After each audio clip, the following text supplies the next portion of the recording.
داستان‌های ملا نصرالدین. این داستان حماقت ملا. روزی ملا قوری چینی بسیار قشنگی خرید و به طرف خانه اش رفت.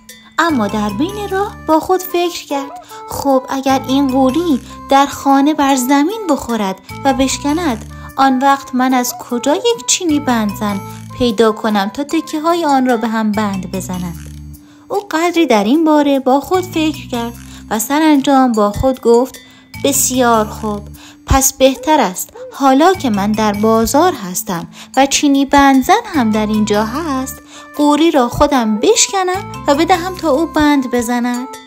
او پس از این حرف قوری را بر زمین زده و آن را شکست و تکه های آن را برداشته و به طرف چینی بندزنی که در آن نزدیکی بود رفت و از وی خواست تا آن را به هم بند بزند.